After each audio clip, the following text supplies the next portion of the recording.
Hello, loves. All the glory belongs to you. All the glory belongs to you. Hello, loves. If you're just hi,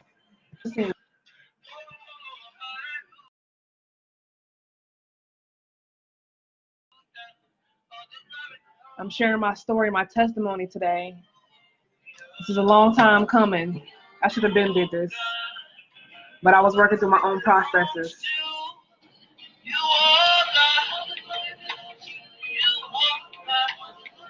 I'm just checking to be sure that I'm up live on my page, and then I'm gonna share it.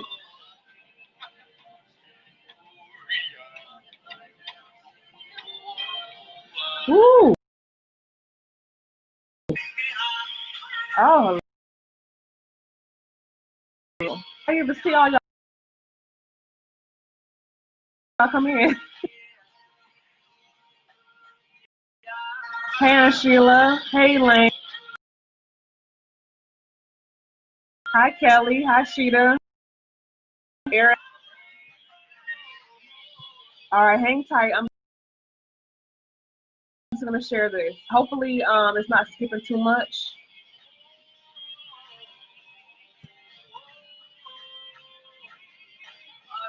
Let me know if it's skipping or if you can hear me.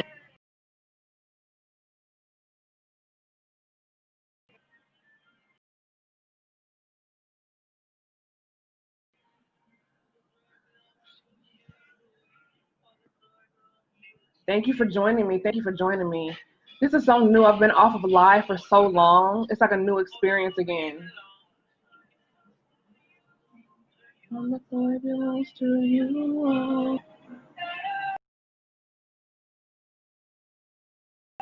I can't see the comments.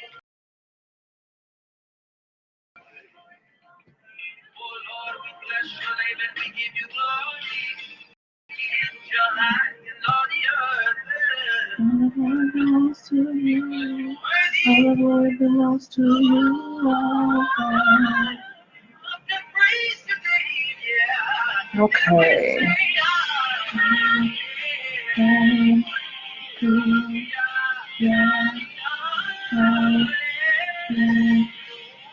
Okay, I'm coming, y'all.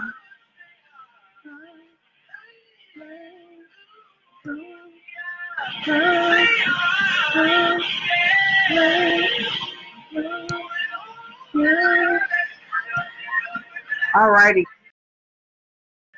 Okay, Elaine says you can hear me. All right, good. If I start like breaking up real bad, just let me know. I'm gonna try to get through this without crying. See what happens. I had a breakdown last night.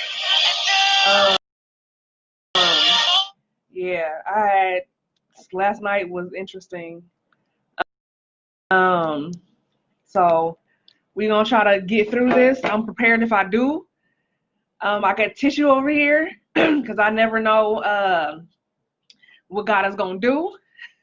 I got my notes because I be forgetting stuff. Like my memory is just not the greatest right now. So I'm just trying to be sure that I cover all the pieces of my story so that I don't forget things.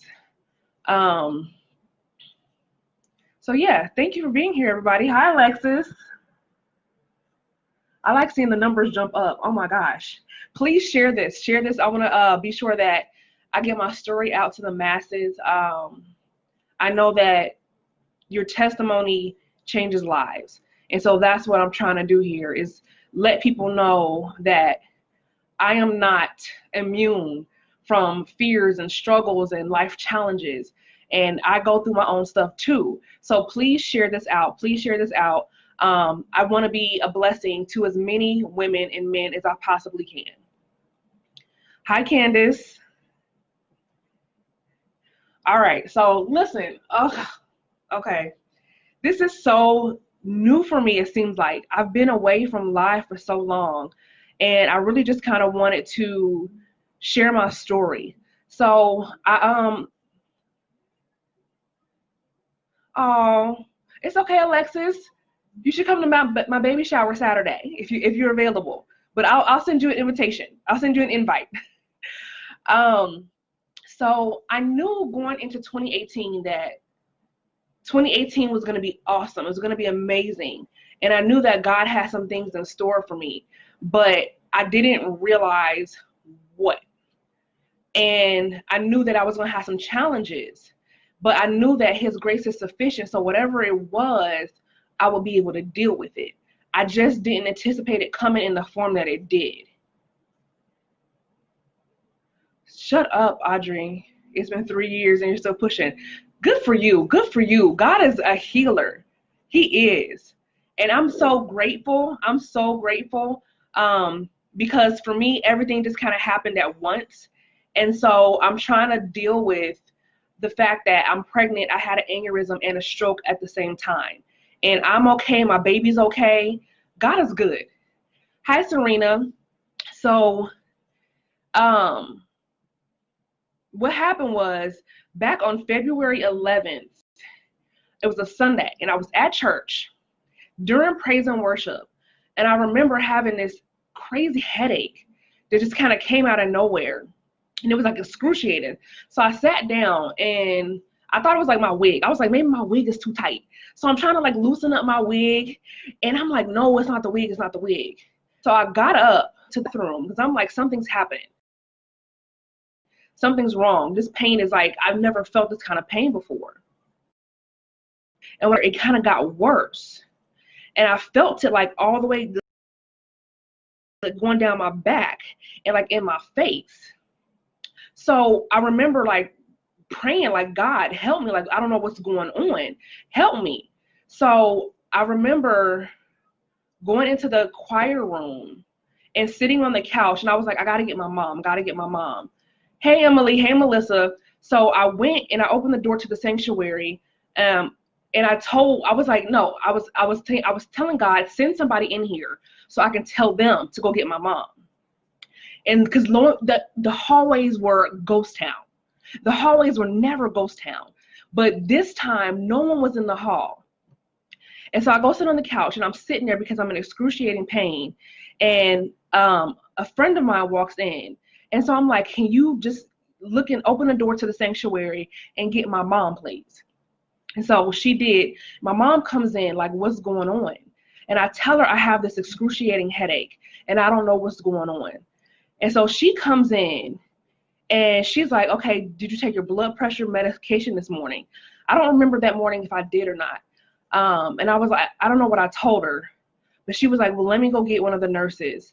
So she went to go grab a nurse, and they came in, took my blood pressure. My blood pressure was, I think it was like 152 over like 110. Like it was high, whatever it was high. Emily, you're right. We always need our moms. So when they took the blood pressure, I was like, okay. So I didn't realize what was happening at that moment. And my mom was asking the nurse, like, so what do you suggest? Because I had my medication on me, and I wasn't taking it. That's what it was, because my doctor had advised me not to take it during those few weeks. So I didn't take it. But then I was like, should I just take my pill now? Maybe, it'll help. She was like, no, with you being pregnant, you need to go to the ER. So I was like, I need someone to go get my husband because he was still in the sanctuary. So one of the girls goes and gets my husband. He comes in, and I'm sitting there, and I'm just sitting there, and I'm just sitting there. And I can't talk. I can't say much. I'm just in pain. And he comes in. He's like, what's going on? And so my mom lets him know she has like this headache. She doesn't know what's going on. And then so now he's all worried. He's all concerned. And so she's like, we're going to go ahead and go take her to the ER. So the hospital literally is around the corner from the church. One of the nurses was like, when you get there, let them know that you're pregnant. Because if they know that you're pregnant, they'll get you in faster. Hey, Lanita. Hey, Sierra. Hey, Jasmine. So we got there. And my expectation was that we were going to be able to get right in. It didn't happen like that. We had to sit and wait at least like 20 minutes. And the whole time I'm sitting there and I'm waiting, there's this guy sitting across from me, and he's just looking like he's in so much pain. Poor thing. And I felt so bad for him. And as my husband sitting next to me praying for me, I'm telling him, like, pray for the dude sitting across from us, because he looks like he is in excruciating pain. And I felt bad for him. So eventually they get me back there. They take my blood pressure. And when they put the cuff on, I remember at that time, the pain got worse as they were taking the blood pressure. And I just remember, I was like, it's happening now, it's happening now. I didn't realize at that point that it was an aneurysm, and that I guess the pressure from the cuff was making the bleed worse in my head. So they were like, okay, you're pregnant. Okay, we need to get you a room back at ER. So they were getting my room fixed up. They sent me back out to the waiting room to wait. They were getting my room fixed up, and they were like, we need to get her into surgery like ASAP. So they were like, we're going to have your surgery tomorrow morning. So I'm like, okay. So they were getting the room set up. So I went into the room. Mind you, at this time, I'm 16 weeks pregnant. I go into the room, and I'm in the bed, and I posted a video of it earlier today. You'll see the very first video I posted where my hair is like all over my head. That was the first day. That was the first night I was in the hospital. And I just couldn't even function. I was in so much pain. I couldn't function. So they took me into surgery the next morning, and I remember they told me about the surgery. Because I was pregnant, they couldn't do it the way that they normally do it. They couldn't cut into my skull. They were all invasive ways to not affect the baby. So what they ended up was my groin, and I had to ask if I had recovered, because I was like, how do y'all do that? They went into my groin and they put coils in my artery, or my veins, to go up my artery. And I guess it went up to my body, my brain, and then they sealed the aneurysm, which for me, I was like, I didn't know y'all could do all of that. And so I was supposed to be on the table in the surgery for like 2 hours. Apparently, the surgery went longer. I didn't realize it at that time that I was in there that long, but I remember when they were done, they were like, wrapping everything up, and the doctor was calling my name. And I'm laying on this table, and I'm looking him in his eye, and he's like, Candace. He's calling me, but I'm like, I can't say nothing. I'm just looking at him, and I'm like, I couldn't get anything out. I couldn't speak. I couldn't respond. And he's like, it's Candace. And I'm just looking at him. And I didn't realize, I'm like, I can't formulate any words to say back to this doctor. So then he started calling the team back, like, okay, no, we've got to go back in because she's not responding. Well, I didn't realize that I was having a stroke at that moment. I didn't realize that I had a stroke until literally I got out of the hospital. Like, I had no idea. Hi, Crystal. Hi, Nicole. April. God bless you, Candace. Glory to God. Absolutely. Glory to God. So February 11th, I went in with an aneurysm. February 12th, I had the surgery for the aneurysm, which I had a stroke on the table. So mind you, this is a double whammy, and I'm 16 weeks pregnant at this point. So after the surgery, when they went back in, I felt much better. I mean, I still had the headaches. And I remember just asking them for more medicine, give me some more. And so I'm just trying to remember everything that happened. So I was literally in the hospital for 2 weeks.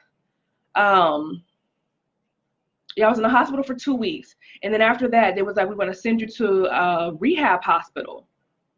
So then I went to a rehab hospital next. They transported me to a rehab hospital. Thank you all for joining. Please share this. Please share this out. I want to get this story to as many people as possible. Yeah, please share this out. Thank you for the love. Thank you for the love. So then I went to the rehab hospital. And when we got there to the rehab hospital, one of my friends, she was already there waiting on me. And I was like, wow, how did you know? They told her where I was going. So she was there waiting on me with food and everything, which was a beautiful welcome to walk into a rehab hospital and see one of your friends sitting there waiting on you with food. So I was excited about that. So at this point, I'm much better than I was the first 2 weeks. So the first 2 weeks, the first week I remember having, the headaches like crazy. By the second week, I wasn't really having the headaches as much. By the time I got to rehab, the headaches had dissipated. I wasn't having those at all. But I couldn't walk because remember my whole right side was just gone. Like I couldn't move my leg. I could barely move my arm. If I had to hold my hands up like this, my right hand would be like down here. Like I didn't have like the strength to like hold it up like that. Hi Lynn, hey Naila, baby, wow, what a recovery. Yeah, thank you. And I'm still recovering, but I'll get there. So my symptoms, which is crazy because mind you, I didn't know I had a stroke till I got out the hospital. So my symptoms were crazy because even in the rehab, outside of like my right side being like weak, and so I was doing rehab to try to, make sure I could walk again. Your motor sensory was messed up. It was. Hi, Krisha. My motor sensory was messed up. So I did rehab so I could try to learn how to walk again, get my strength back in my right arm. And then when I went to, I had physical therapy. I had, what's the other therapy? Occupational therapy and speech therapy. So my speech therapy wasn't a problem because I could talk. I could articulate the way I wanted to. But in occupational therapy, I realized that my cognitive mental processes were off. Like she wanted me to do like checklists and stuff like that. And I couldn't think of anything. Mind you, I'm queen of checklists, especially when it came to my business. That's what I did. Every day, what you got to do for the day, who you got to talk to, who you got to call. That's what I did, is checklist. And so for me, I realized I'm like, I can't come up with anything. And so I was like, that means something's wrong with my brain. And I didn't realize it. Thank you, Naila. Yes, he is. Waymaker, miracle worker, light in the darkness. That is who he is. Good to see you, Naila. So my cognition was affected. And then I had this memory loss. Like I couldn't remember things. So I was realizing like my mental processes were messed up and I didn't feel like myself. On top of that, my emotions were affected. Like I felt like I don't want to say like a zombie, but I couldn't like get emotional about things. Like things that you usually would get emotional about, or even like at church when things that were like, I would be crying. I just couldn't. And I felt like I was broken. I couldn't cry. Like I couldn't do things that I normally would do. So these are some of the effects that happen from the stroke. Now, I'm sure there's other ones that I just can't think of right now. Hey, Keith. Hey, Erica. Hey, Nisha. But yeah, my motor functions on my right side, I couldn't walk. My right side was weak, memory lost, my cognition and mental processes were affected, my emotions were affected. And literally, I felt like I was broke all the way up until maybe 2 weeks ago. I was at church and I was just crying the whole service. Like something just overcame things and the tears just started coming. And I was like, I'm not broken. Like I can cry. I don't know why I felt like I was fixed, but it's just like I can cry. So, and it was just crazy because at the end of service, Rodney was like, why are you crying? I was like, I don't know. I mean, during the rest of service, I could have given you a reason maybe why I was crying, but by the end of the service, I think I was just crying. I don't know why, but I'm like, my tear ducts, they work. I mean, in pregnancy, you're emotional in pregnancy, and I wasn't. And this stroke affected the way I felt about my pregnancy. Because I was sick, I couldn't focus on being pregnant.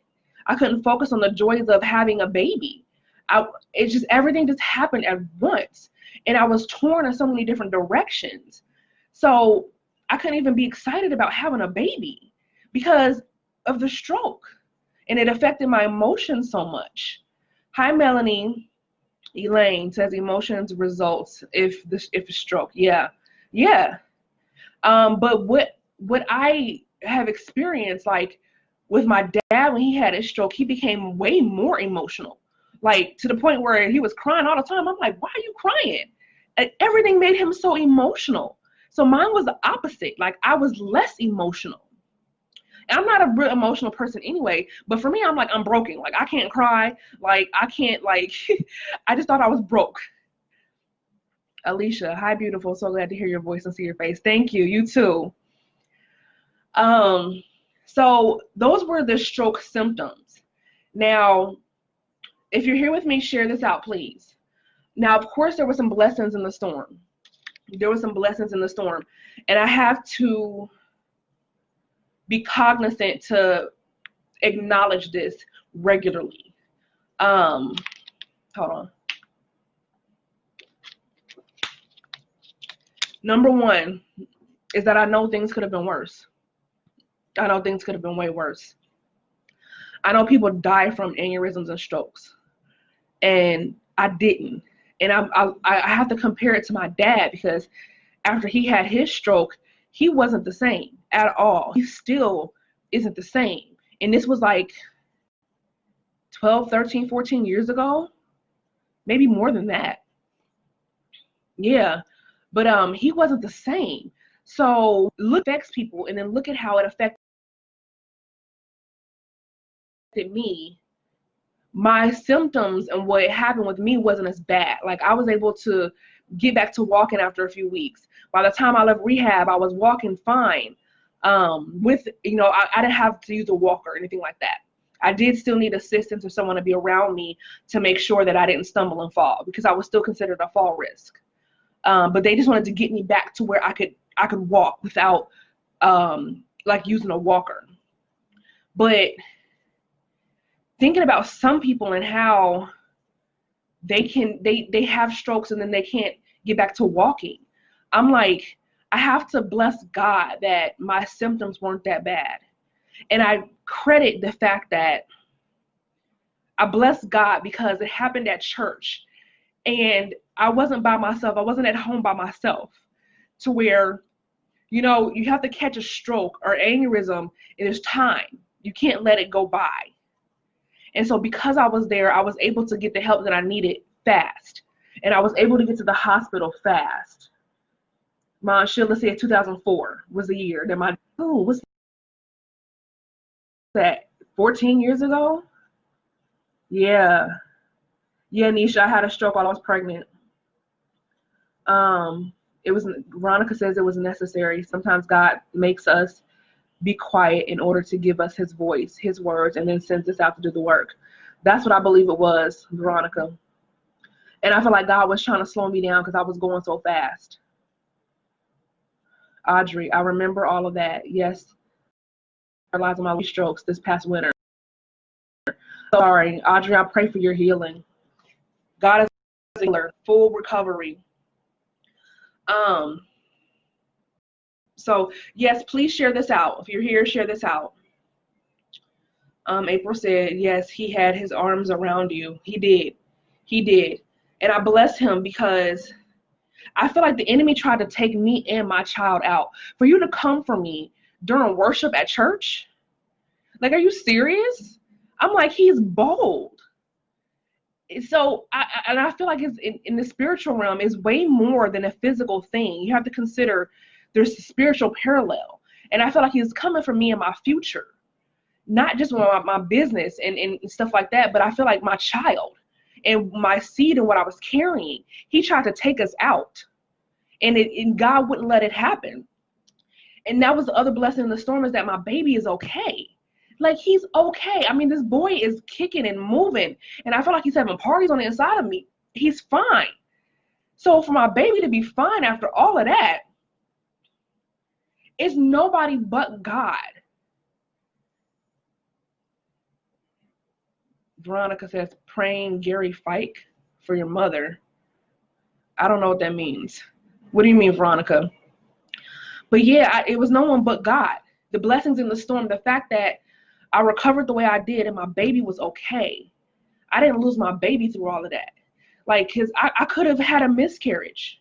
I could have lost him, and I didn't. So those are my blessings in the storm, and I'm just grateful. Now, don't get me wrong, there's still some challenges that I still struggle with from this whole ordeal. I'm still trying to find my way.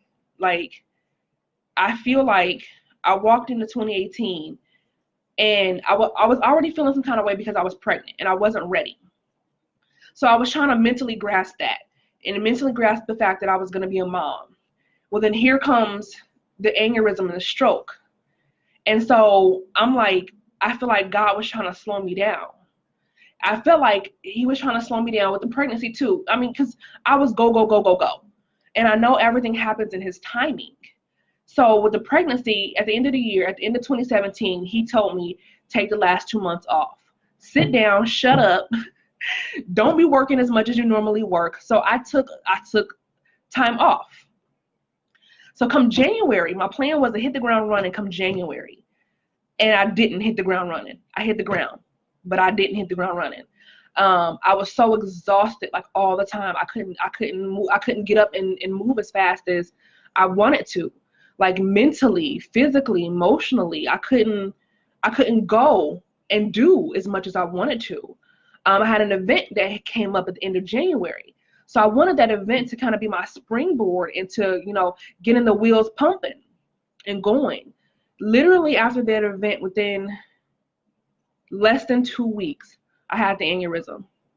So I didn't have time to hop back up on a horse and go and pump and go faster.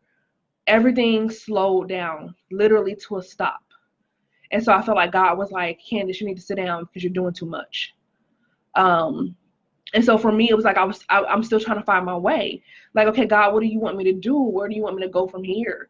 Like, I felt lost. In a sense, I still kind of feel lost. And that was my struggle last night. Like, I was like, I still kind of feel lost. Like, I don't know what he wants me to do and how he wants me to do it and where he wants me to go. I mean, I know like little things I can do and steps I can take. And I know it's a day by day thing. But I'm finding myself getting complacent in the nothingness of where I'm at, and the thing is my husband had to give it to me straight.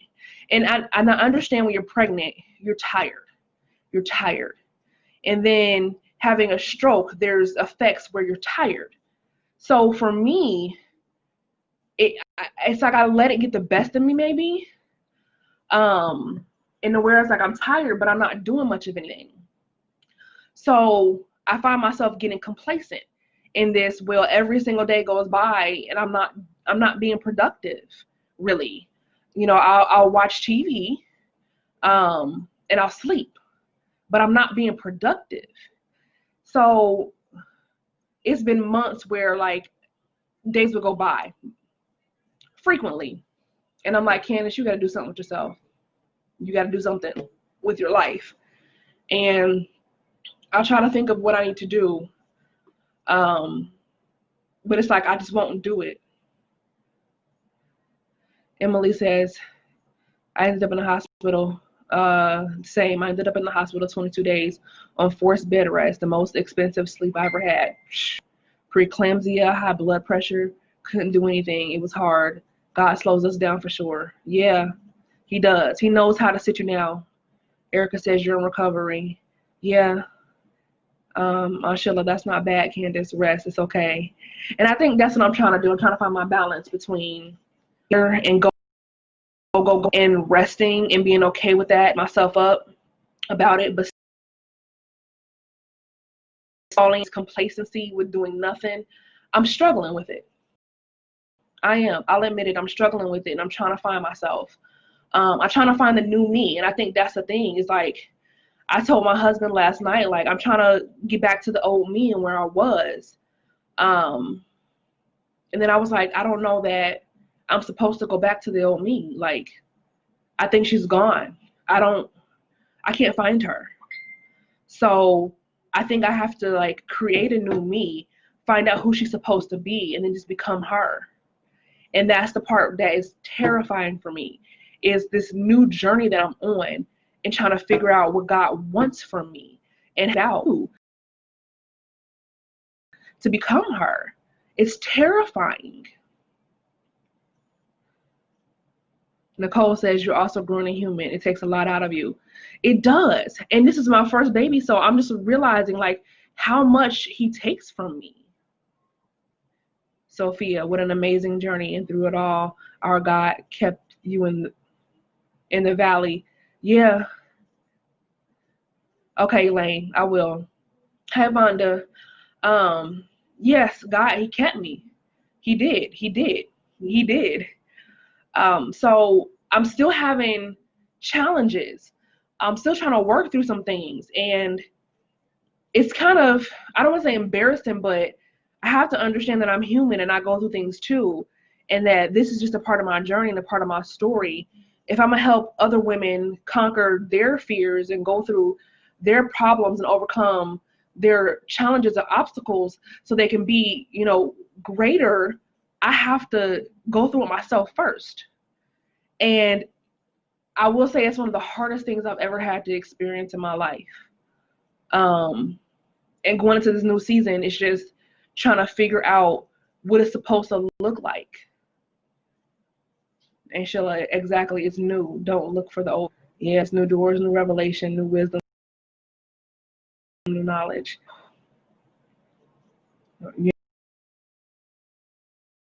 You're not, after my stroke, I went through the same process of reinventing the woman that I was supposed to be, one day at a time. Hey, Tiffany. Yes, thank you. Thank you so much for your encouragement, ladies. It means so much to me. I need it. I do. I need it. My husband ministered to me last night and had me in tears on the balcony. Oh my gosh, I was like a little baby. Like the whole time I'm like in tears, just crying and crying and crying.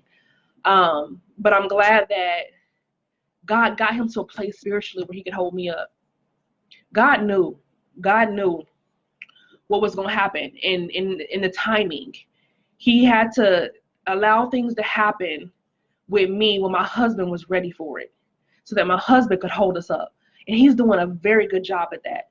Because I'm like, when I feel weak and I can't do anymore, he holds me up. He encourages me.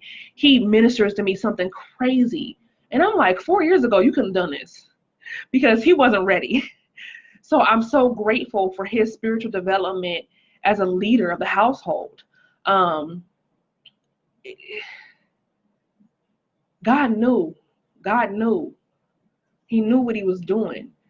And I told him last night, I never felt so weak in my life. Like, I did. Like, I felt like I was weak. I felt like I can't do anything, and I don't know where to go, and like I have no strength. And, he just ministered to me and held me up, and it really helped me so much.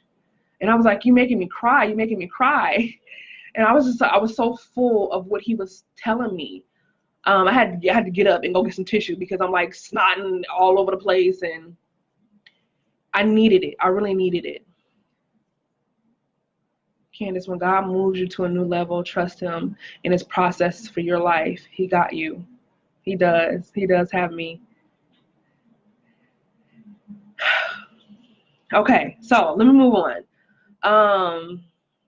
And the other thing is what I realized last night, and Rodney kind of nailed the nail on the head. And there was a couple of words he said that was my issue, and I had to acknowledge it. He was like, I think you're feeling a lot of anxiety, confusion, depression, and fear. And I just fell out. I was like, that's it. I was like, everything you just said is the truth. Everything you just said. Because I'm getting ready to go into the season where I'm going to be a mom. And I'm like, I haven't even processed all of this yet. Like, I don't think I'm ready for a baby. And here I am struggling off the effects of a stroke, trying to get my life together. I haven't even done anything in my house. I have no strength. I have no energy. I have no motivation. And I was like, you're right. There's an anxiety and there's a confusion.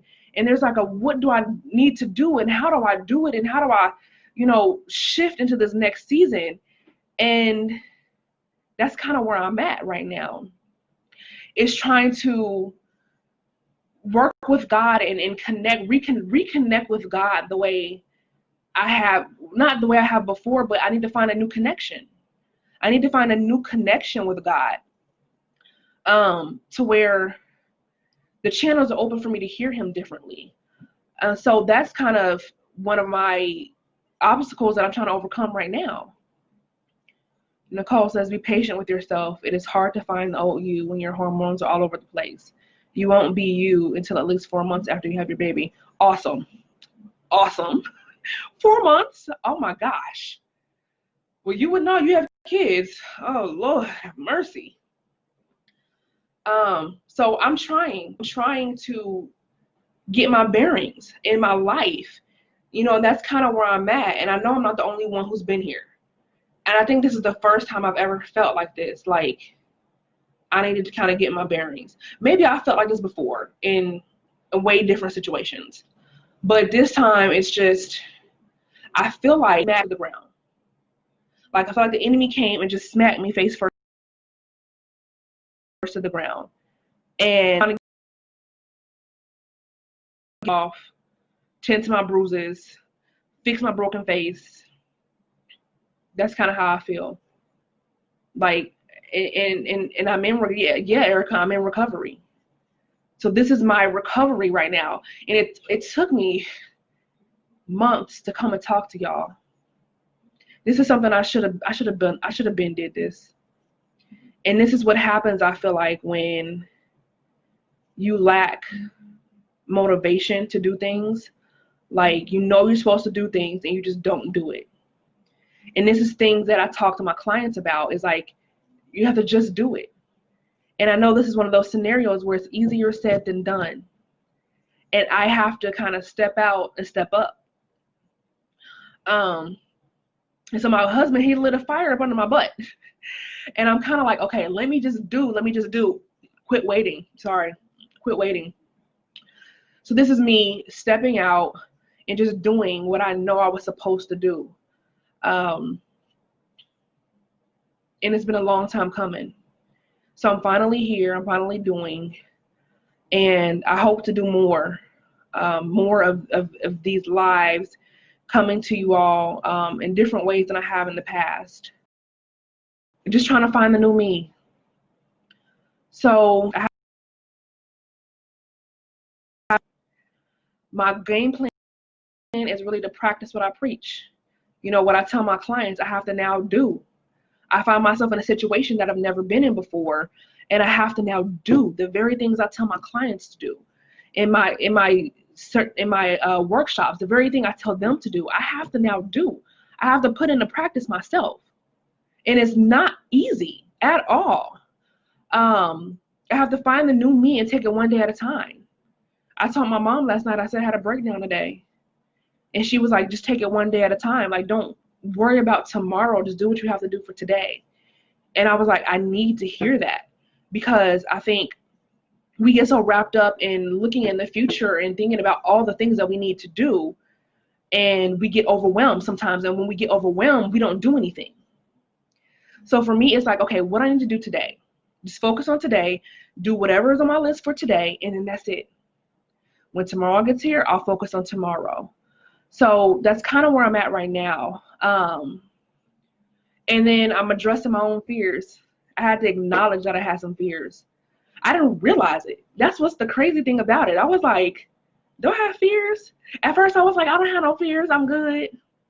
Yes, you do, Candace. You have fears that you have to address.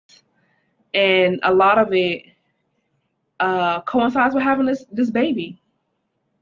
And how am I going to be a mom? And how am I going to do what I need to do?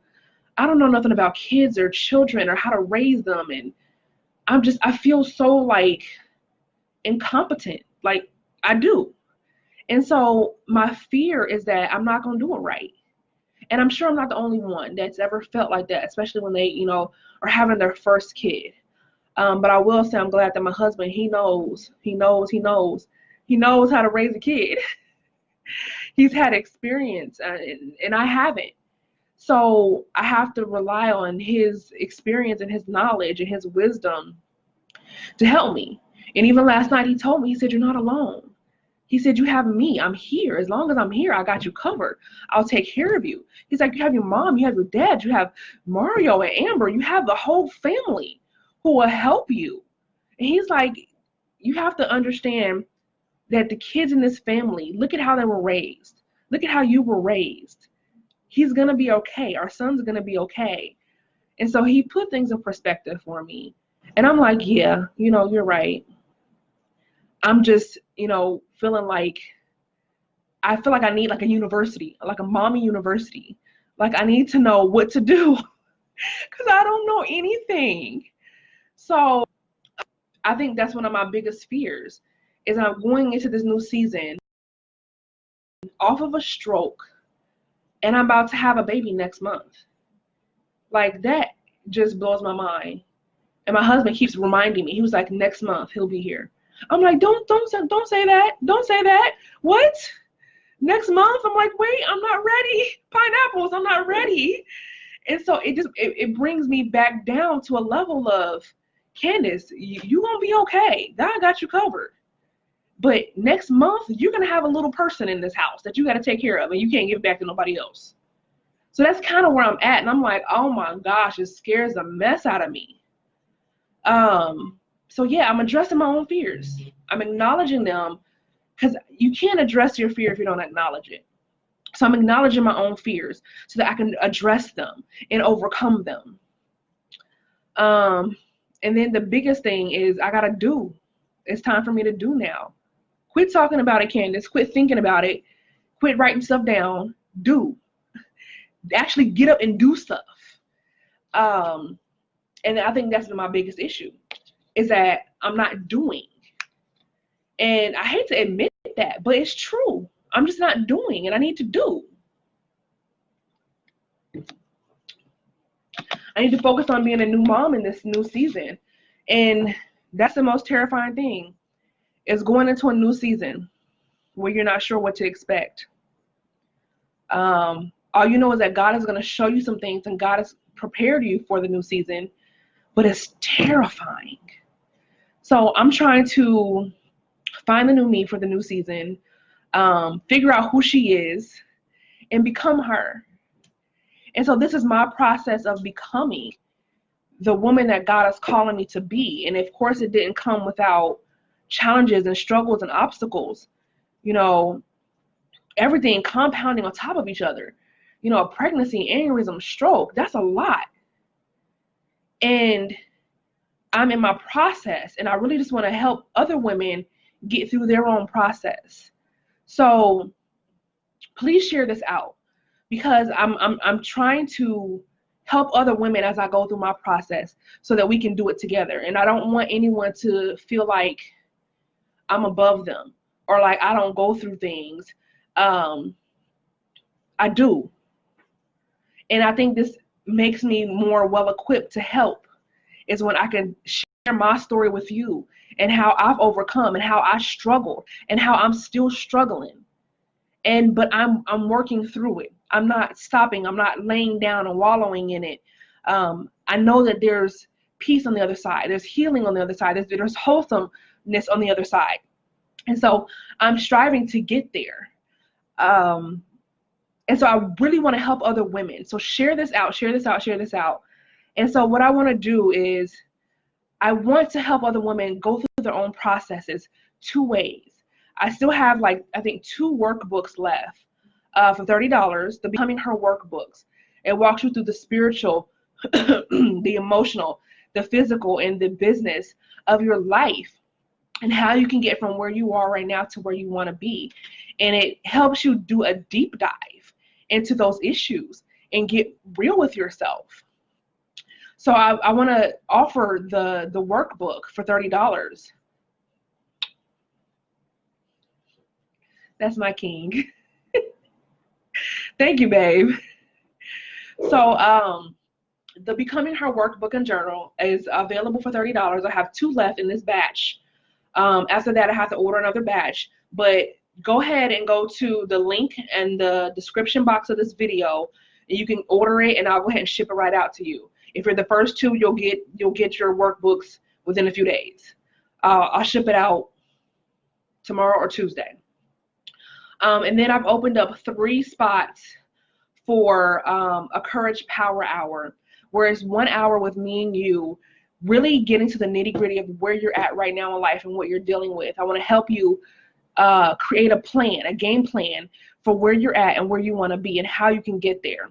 Practical steps, practical tools. You'll get encouragement, you'll feel empowered, and you'll have a toolbox of how you can get to the next level. Things that you can operate in, and it's doable. It's going to be doable, reasonable and doable. Yes, I'm going to challenge you, but I want to open up 3 spots only at $97. Now, I usually do these power hours at $197. I'm cutting it in half, $97. So if you want to take up one of these spots, inbox me. I'm only going to do 3, okay, because energy and time and all of that. So, but I really want to, be of assistance to women. And I've stopped the one-on-one work for the most part. I just wanted to do workshops and group collectives. But what I will do in the upcoming weeks is hold like online workshops, online classes where it's a group atmosphere instead of the one-on-ones. Now, I will open up one-on-one slots as we move forward, whereas more of a longer term, maybe 90-day program. But we'll get there. Right now, it's just the power hour, $97. Inbox me if you feel like you need to get from point A to point B and you need some assistance, you need some encouragement. I'm here for you to help you out. I'm going through my own process. And I know if you got some things going on, I can help you. So I wanted to share my story with you all and let you know that I'm going through things too. And I kind of want to just do this with you and help. You're not alone. So if you want a workbook, go to the link that's up in the description box. If you want a power hour, inbox me and I'll get back with you and we'll schedule something. But thank you all for joining. Please share this out if you haven't shared it yet, so that my story can reach as many people as possible. But I'm glad to kind of be back. I say kind of be back because I'm not 100% back the way I was. I'm still trying to get my new my bearings in regards to how I want to come back and the frequency and the frequency and the intensity of how I'm coming back. Did I miss all of these comments? I sure did. Y'all over here talking and they're not coming up on my screen. Lord have mercy. Let me go back. Okay, Vonda. Right now, I think God is wanting you to just be so you can hear from him. This is your time to meditate, reflect, praise, and wait on him. It will make sense one day, but just be. I like that. Veronica says, my love, my hugs. Wait. What did I do? My prayers, and continue to speak over. What's going on? Okay. Over. I don't know.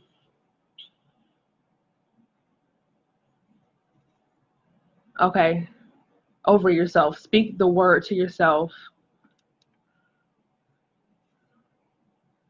Why is my comments tripping? I see y'all over here talking. Oh, okay. Speak the word over yourself on those days when both of you need them. God never puts more on you than you can bear. It's okay to have those days where you feel like I feel raggedy today. Those are times when God carries us the furthest. You're right. Alicia says, trust God in the process. Yes, that's the thing. Vonda, lean on your village, sis. Some of us have been through this. That can give you some different perspective. Veronica says, you're ready, Candace. God is already showing you the strength that you have and the ability to pour into others. This whole ordeal is a true fight of a mother. Oh. Candace says, Jeremiah 29:11, for I know the plans I have for you, declares the Lord. Plans to prosper you and not to harm you. Plans to give you a hope in the future. Oh, y'all better speak the word to me. I need it. Alicia, God is taking you to a new intimacy with him. God's timing is perfect. Now, Erica says a few months ago you could barely talk. That's the truth. That's the truth. Nicole says one task at a time. Elaine, believe and keep the faith. God will bless you for your testimony. Thank you. Veronica says there is a season for everything. Let God lead you. Sheila, it's not for you to fix. You are in a good place. Rest in precious arms of our Almighty God. Yes, y'all. Yes, yes. Thank you so much for this encouragement. Girl, this baby is already loved and blessed. We can't wait to see him. I know. Hi, Lauren. Hi, Carissa. Alicia, more reason to lean on God more. Marie, you have your mom and your husband. I do. How did I miss all these comments? Hey, Brandon. Hey, Ronise. Oh my, people coming in? Veronica says, God created you for this. You are a natural nurturer. Don't worry, just trust him. Oh, Sheila, so you are doing. I am doing. This is me doing. Mamina, Mariette, hey, y'all. Elaine, get as much rest now because you will be praying for sleep once the prince arrives. I know, right? Sheila, the word of God will carry you. Yes, it will. Candace says, I am the beginning and the end. You better give me word. Carissa, you have me, bump buddy. Oh, yay. Kristen, I'm here. Hey, Kristen. How did I miss all of this? Oh, my gosh. I was just over here rambling, and the comments weren't coming up. Tanika. Hey, Tanika. Are there more, or is that it? Lord, I'm sorry, y'all. I'm so sorry. Well, it's 8:55. I've been on here for almost an hour. And I didn't want to go over an hour. I wanted it to be reasonable doing this video. So I think my time is coming to an end, but I really just wanted to share with you guys my story. Please share this out. Please, please, please share this out to your Facebook friends, your followers. I really want to get this story out to as many people as possible and encourage them with my testimony. And feel free to inbox me your testimonies and whatever you've gone through. I like to pray with you and pray for you. So if you want a workbook, the link is up in the description box. If you want one of the 3 slots for the Power Hour, inbox me and I'll get back with you and we'll schedule something. They're only $97. There's only 3 spots. When those 3 are gone, they're gone. I'm saying a lot. I need to get back to Facebook Live training. Okay, so I think that's it. I'm just looking at my notes. So that's my story, y'all. That's kind of where I'm at. I'm having my baby shower this weekend. New for me. Oh my gosh, I've been to so many baby showers, and for the first time, I'm having a baby shower. What? Y'all coming for me? I can't. Like, I don't even understand what's happening in my life. Like, what is happening? Like, I'm having a baby shower? Jesus knows. Oh my gosh. My husband is so excited. He is elated. He can't wait for this baby. I'm like, I can. But, you know, he's going to come when he comes. So it is what it is. I can't, there's no going back. It just is what it is. Well, I love you all. Thank you for joining me. Mary says I have to go back and watch it. Okay, go back and watch it. She said, sorry, I was late to the party. It's okay. It's going to be up. The replay is going to be up. Y'all can get it on the replay. Don't worry about it. Thank you all for joining. Please share this out. I will be back soon with another message. I don't know what it is yet, but I will soon. I'm making that promise to you all. I'm not going to fall back to the wayside. I'm going to do. I'm going to do. So I love you all. Courage Coach is out. Have a blessed night.